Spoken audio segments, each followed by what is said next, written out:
While 2023 saw a lot of ups and downs for the film industry, I think by the end of it, we still got a collection of some really great stuff. So here are my top movies of 2023. Before we get into the list, I have a few honorable mentions. Puss in Boots: The Last Wish, Oppenheimer, Barbie, Guardians of the Galaxy Volume 3, and Infinity Pool. Starting at number 20 is Dungeons & Dragons: Honor Among Thieves. I'm a really big fan of D&D and was really excited by the cast list when it got announced, so no surprise, this was one of the most fun experiences that I had with a movie this year. Number 19 is a bit of a shout out to franchise horror as a whole, but mainly Scream 6, Saw X, and Evil Dead Rise. These are hands down three of my favorite franchises in all of horror, and so for all three of them to get really solid installments in the same year was a really cool feeling. I think if I had to pick one for this spot, it would definitely be Evil Dead Rise. At number 18 is Mission Impossible: Dead Reckoning Part 1. In a year filled with Part 1s, I think Dead Reckoning was easily the best and had a really, really good plot structure despite it only being half of an overarching story. What I love about this movie is that it proves that American blockbuster action films can still call for very intricate filmmaking and very smart filmmaking choices. I think the editing and the cinematography in this movie were absolutely top-notch. At number 17, a big surprise for me, Killers of the Flower Moon. When I heard 3.5-hour Martin Scorsese drama, I was not very enticed by that pitch just based on my failed attempts to watch The Irishman, but Killers of the Flower Moon justifies its runtime really well by really building on itself and giving you this feeling that the story is blossoming outwards. Each scene builds on what the last scene set up in a really, really smart way that hooks you. And I have to give a shout out to Leonardo DiCaprio and Lily Gladstone, turning in two of the best performances that I've seen all year. At number 16, we have Women Talking. You want to talk about a movie being raw, being stark, being just filled with emotion. Women Talking is that in spades. I think Women Talking benefits from being so simple in its presentation because the message and the emotion driving this movie really shine through, and it doesn't leave a lot up to interpretation what you take away from this movie, and it was incredibly effective in that regard. At number 15 is Poor Things from Yorgos Lanthimos, best camera work of the year, hands down. This one came late in the year, but I'm really glad that I was able to go out and see it because there really is no other film experience like it in recent memory. The camera work, the sets, the costumes, all of the performance all just work in conjunction to create this kind of perfect expression of a creative vision. Emma Stone is always phenomenal, and it was a lot of fun to see Mark Ruffalo take on a different kind of role, and he was easily the standout performance of the movie. He brought so much to the movie where I think it might have been easy to phone that type of side character in. At number 14 is Divinity, a movie that is just absolutely dripping with style and aesthetic. I think using things like a black and white and shooting on film are an easy way to have a cheat code to achieving style, but Divinity uses these things to enhance the style that is already there in a really, really interesting way that is a lot of fun to witness. Much in the vein of something like Mandy, Divinity feels more like homage and collage than it does typical narrative storytelling, and I wouldn't want the movie to be any other way. At number 13 is BlackBerry, aka the social network for Best Buy employees. In all seriousness, BlackBerry was a ton of fun to watch. I think the Office-style mockumentary thing is really hard to get right, but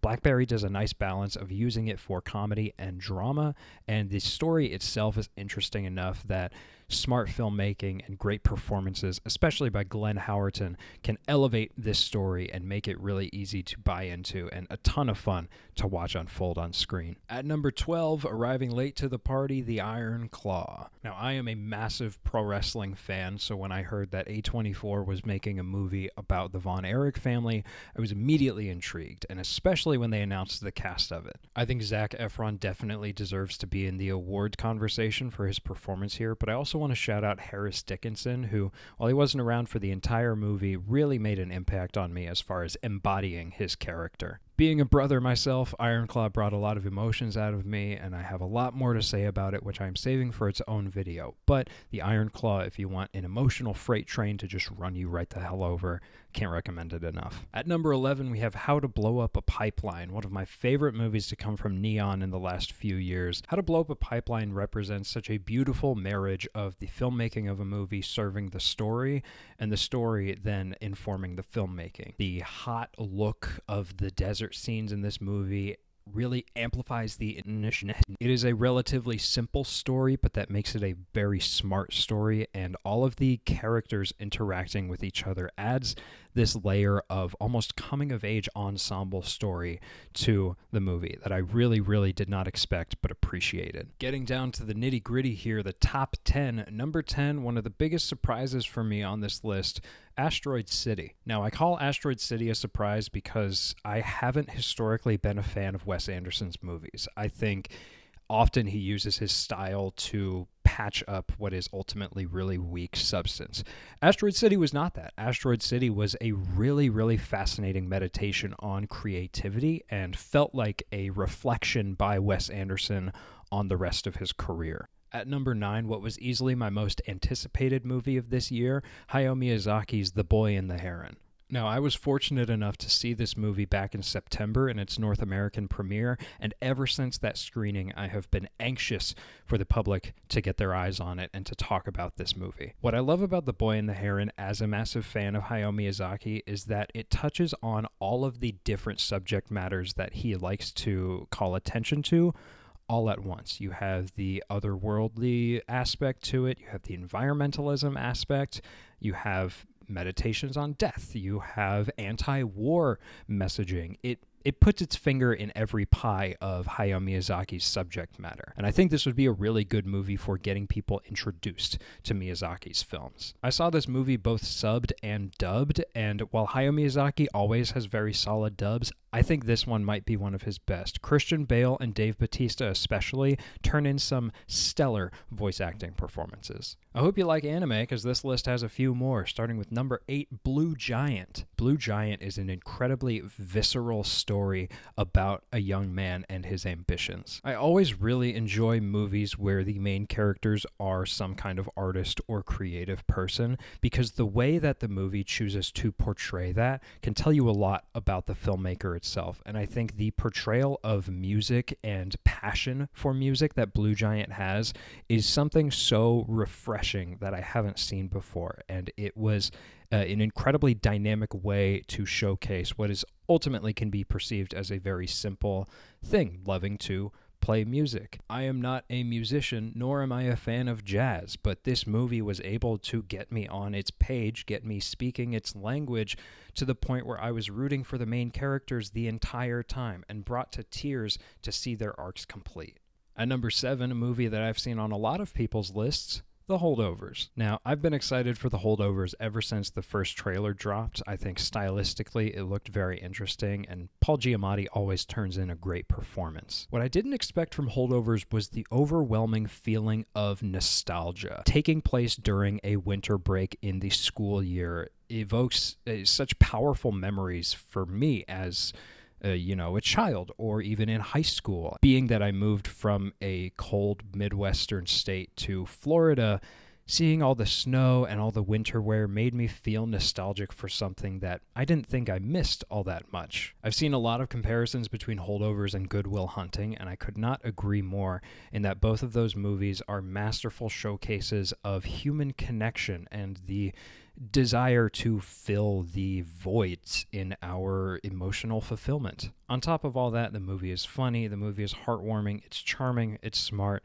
It is just, in every single aspect, an incredibly well done piece of art. At number 6, a movie theater experience I will never soon forget, that being Skinamarink. Skinamarink has got to be one of the most divisive movies I have seen come out in my lifetime. You have people like me who love the VHS analog horror aesthetic and could really sink their teeth into the meaning of all of the ambiguous imagery and messaging in the movie. And then you have people who saw it as 2 hours of nothing happening or called it boring. And I understand that perspective. I'm not here to say that those people are wrong. It is not a movie for everybody, but it was definitely a movie for me. When the movie was coming out and all of the marketing surrounding it, it evoked imagery of things like the Blair Witch Project and Paranormal Activity, where word of mouth marketing is what elevates these movies. And I knew that I wanted to be a part of this movie's story. So I went out, I saw it in the theaters, in Disneyland actually, which is kind of ironic to me. It had me on the edge of my seat the whole time. It had me watching through my fingers on occasion. Skinamarink is hands down one of the scariest, most visceral experiences I've ever had with a scary movie in the theaters. Number 5 on the list, a movie that's been staring you in the face the whole time. Teenage Mutant Ninja Turtles, Mutant Mayhem. This movie was probably up there with Boy and the Heron for my most anticipated movies of the year. Cast list got announced, I was excited. The premise got announced, I was excited. The trailer came out, I was over the moon with how much I couldn't wait to see this movie. And I ended up seeing it 4 times in theaters, which is the most I've seen anything in theaters. So there we go. I desperately hope that we get to see more Turtles action in this style, in this universe, because I think it is the best treatment that Ninja Turtles fans have gotten in a long, long time. At number 4, which I'm only realizing is ironic as of right now, is John Wick Chapter 4. I promise I didn't do that on purpose, just for the foreplay. Everything I said earlier about Mission Impossible proving that American action can be an art form, amplify that to 11, that's John Wick Chapter 4. John Wick is already one of the most consistently delivering franchises in American cinema right now, and I think number 4 easily comes the closest to touching the original as far as quality, as far as being memorable, and as far as the viewing experience of the whole thing. Whenever a series gets 4 movies deep, it's really easy to rest on your laurels and recycle the same tired things, the same characters. But what I've always loved about the John Wick movies is how much they change up from film to film, and I think 4 has the most breaths of fresh air into the franchise. People like Donnie Yen, people like Bill Skarsgård, people like Hiroyuki Sanada bring a lot of fresh life into the John Wick world, which continues to expand and get deeper and more interesting as it goes on. I think what the John Wick franchise was able to accomplish and what all of the crew behind it were able to achieve is going to be incredibly hard to replicate going forward. So 4 being the send-off for this period of action cinema, I think is a really beautiful thing. And the movie elevates itself while staying true to what fans love about the series. At number 3, what is apparently another controversial pick in the same vein of Skinamarink is Saltburn, directed by Emerald Fennell. I want to preface this by saying I don't buy the hype of how disturbing the movie is. Maybe it's just me being desensitized to things like this in film, but none of the scenes ever grossed me out the way they did with a lot of other people. Honestly, the secondhand embarrassment in certain scenes got me way more than any of the gross stuff. As much as I hate this phrase and the implications that come with it, I think Saltburn is simply a movie where every frame is a perfect painting. Compositionally, the color choices, the performances, everything just elevates the style around this movie. And especially being set in the early 2000s, I think they explored the style of that to its absolute maximum in such a cool and interesting way. All of the performances in Saltburn really stand out to me as exploration of character. It felt almost like a stage play in the way it unfolds and in the way that the characters find themselves and reveal themselves. While I am getting incredibly burned out of Eat the Rich narratives, especially after how many came out last year, I think Saltburn has an interesting enough story and a style you can really sink your teeth into that helped carry me through that sort of lethargy around these kinds of stories. All in all, I think Saltburn is a movie that in 5 to 10 years, we're going to look back on as one of the hallmarks of this 2020s period of cinema. At number 2, from the masterful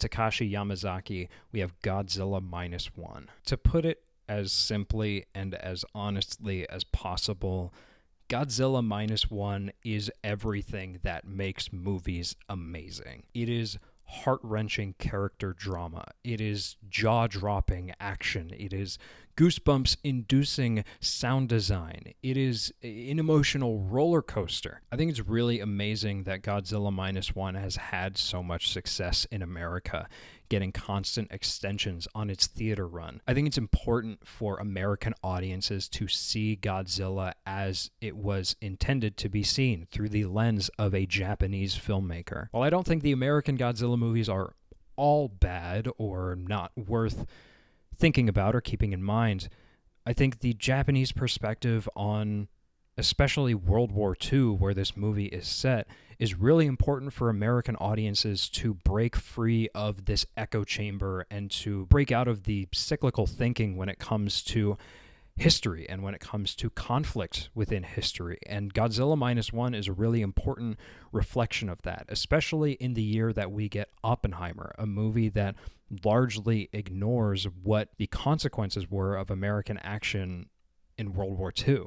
But even if you separate all of that real-world thinking, Godzilla Minus One is an incredible movie with unbelievable character drama, emotional threads that run really, really deep and are really satisfying to watch play out up into the conclusion. Anytime that Godzilla wasn't on screen, I didn't feel like I was missing him, or I didn't feel like I had a desire for him to be back, because even the non-Godzilla narrative was incredibly engaging, and I could really, really invest in it. I think back to when Parasite broke through the foreign film barrier to make a big impact in American audiences and on American award shows, and I think Godzilla Minus One is easily deserving of the exact same fate and the exact same attention, which it seems like it's going to be getting. I am also filming this before the Godzilla Minus One Minus Color event has started, but follow me on Letterboxd if you want to see my thoughts whenever that drops. And finally, at number 1, I want to tell you a really quick story. So around the beginning of August of 2023, I had an idea for a video. I had just signed up for Regal Unlimited, which is unlimited movie tickets. So I thought, why don't I spend an entire day watching movies at the movie theater? And it would essentially be free. All that I'm using up is my time and the money I spend on food. I saw 6 movies, spent about 14 hours at the theater, ate about 3 large buckets of popcorn, and about 5 large Mountain Dews and waters. And I saw some good stuff in that day. I saw Mutant Mayhem for my 3rd time. I saw Theater Camp Elemental, which were both a lot of fun. Saw some less good stuff like The Baker and Haunted Mansion. And then there was one movie that I selected as a time filler, as something that slotted into the time between 2 movies. It was the only thing that could fill that time and line up perfectly so that when I got out of it, I could go right into the next movie. So with that context of this movie entirely being picked as a time filler with no personal investment or real interest, I want you to imagine my surprise when I sit down in the theater and the first slam dunk takes me to an emotional depth that I had not been to before, not just with movies, ever in my life. I didn't end up making this video as it wasn't turning out how I wanted it to, but I do still have the footage after I saw the first slam dunk.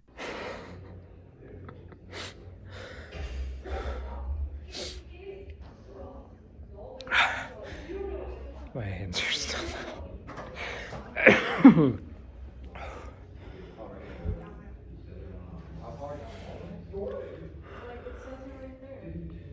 Much like Godzilla Minus One, this movie is everything that makes movies incredible and everything that I want out of my experience in an audience for a movie. What is an incredibly simple premise of a high school basketball game through nonlinear storytelling and incredibly smart writing turns into an emotional investment that I was not prepared for going into this movie. And what I think is so shocking about it is that even though there is one character who is the protagonist, all 5 members of the basketball team get equal shine, and you invest in each of them equally, which makes it so heart-wrenching when these stories start stacking on top of each other. I have to also call attention to the music and the shot composition and camera work in these basketball scenes, making it feel impactful and making it feel like the real battle between two teams that sports often can be. And I say this as a non-sports person. I largely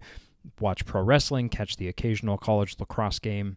That's it. This is a movie that makes you understand its own stakes, even if you have no investment in the sport itself. Each of these characters has incredibly deep reasons for the way that they are and the level at which they are operating at. And the way it gets you to invest in each of those storylines throughout its runtime is just masterful filmmaking. This movie echoes a lot of what I love out of an anime director like Satoshi Kon, where anime has the reputation of being over the top and of being inaccessible to the casual fan. But movies like Satoshi Kon's Perfect Blue, movies like the first Slam Dunk operate really well as very grounded, very raw, emotional stories that can get the audience invested in a very real way. The fact that I came into this movie with such low expectations as such a blank slate, and it ended up immediately skyrocketing to my movies of the year list is really emblematic of what I try to echo as a sentiment, which is to go outside of your comfort zone and take risks on the art that you consume. You never know when something will resonate with you, and especially when something is outside of your proclivities and resonates with you anyways, I think that's incredibly impressive for a piece of art to achieve, and that's exactly what the first Slam Dunk did. It operated in a genre that I don't normally engage with, and was able to pull the most emotion out of me that I've felt from anything in a really, really long time. Thank you all for watching. I always really love doing lists like this, and looking back on a year by way of the movies that came out in it is always a really interesting topic to talk about. Have you seen any of the movies on my list? What were your favorite movies of 2023? Feel free to leave a comment down below. I would love to know. Follow me on Letterboxd if you want to stay updated on what I'm watching and watch how I rank 2024 in real time, because for 2024 I will be ranking everything that I watch, not just my top 20, top 15, top whatever. So follow me on Letterboxd, link is down below. I'll also link last year's list if you wanted to check out what my favorites of 2022 were. Thanks again for watching. I'll see you next time.